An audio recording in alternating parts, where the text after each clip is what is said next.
The Minister, like the utterly hopeless and disastrous situation that many working people find themselves in when it comes to trying to do the basic thing of putting a roof over their head was summed up this week for me by a young man who came in who is works in retail. He's a low-paid worker, works in retail, worked all during the pandemic, and his partner is also in a sort of low-paid part-time employment, but both working, both trying to get on in life.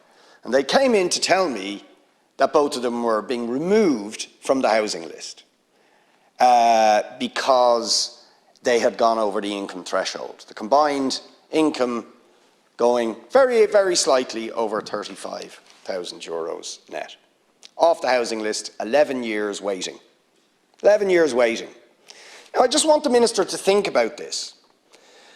First of all, if the state had discharged its obligation to them and the 5,000 other families in our area, and you can go on through the 100,000 across the country, they would now be in a council house, and regardless of what happened to their income, their rent would increase related to their income. They wouldn't be thrown out of the council house because their income increased.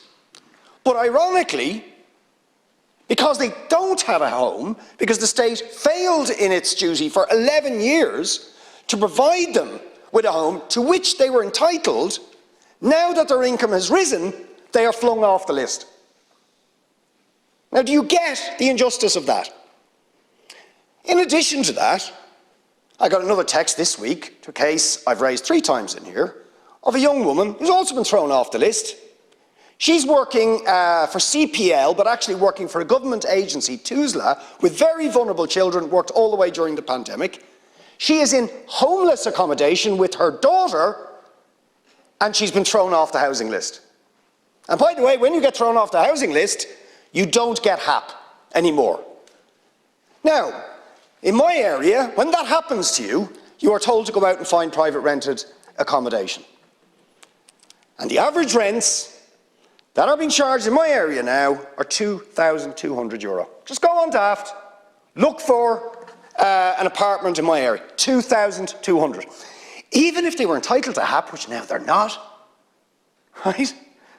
The maximum HAP rate is $19.50. That's if you're homeless, right? But they don't even get that now because their income apparently is too high. But that is what your friends, the build-to-rent, property investors, are delivering housing in my area at. And by the way, there's a lot of building going on in Dunleary at the moment, a lot. Are the prices going down? No, they're going up, right? And the entire response of the Minister is based on the fantasy. And often, you know, your side, I remember Michael Noonan always used to accuse us of fantasy economics on the left, right? But who's peddling the fantasy? Seriously, when the private sector was delivering 70 to 90,000 houses a year in this country, treble what it's delivering now, did rents go down? No, they went up. Did property prices go down? No, they went up. And as these SHDs are unfolding all over the city, built for profit, not built for need, not built for that couple that came in with me, but built to make money for property investors, charging €2,200. Or if you wanted to purchase a house, which is obviously a hopeless thing, for a couple earning just over €35,000 in my area, average house prices being delivered by your friends, the private sector, €560,000 in my area. Oh, but maybe your affordable housing scheme will help them. Capped at 450,000. I mean, when you initially brought that in, I thought, this is a joke. 450,000 an affordable home. You would need an income to get a loan on 80% of that, which is what your shared equity scheme involves. You'd need to get €360,000. To get a loan off a bank for that, you'd need to be earning between €100,000 and €120,000. clearly the couple who came into my home, or the vast, vast majority of ordinary workers, not a chance. Not a chance. But now it's got even worse, because there is no houses at 450,000, which was already unaffordable. Killian Woods in the Sunday Business Post do a report on your scheme and how it might apply in Dublin, and they found out of 50 developments happening in Dublin that they surveyed, only 4 of those 50 developments had any homes that were below 450,000. In my area, 0. 0! So what are you going to do about that fact? Because these people are building for profit.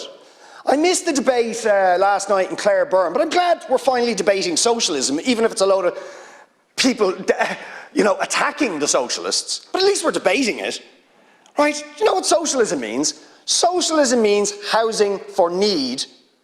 Capitalism means housing for greed. And housing for greed delivers rents of €2,000 and €2,200, of affordable property prices of 450, but in actuality properties of 560,000. That's what housing for greed does. That's what capitalism does. And yet you peddle the fantasy that eventually the rents and the prices are going to fall. They're not going to fall. Right? It's a total fantasy. So what do we need to do? Well, we couldn't possibly do anything without these investment funds. I'm scratching my head about thinking about this, and I'm saying, Jesus, we managed to build council houses in the 30s, 40s and 50s and 60s without investment funds and cuckoo funds and vulture funds.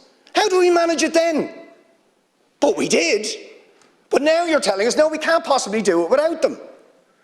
Or that we could introduce rent controls. No, it will terrify them. They'll all run away if you introduce real rent controls to make rent affordable. Strangely enough, they've just done it in France.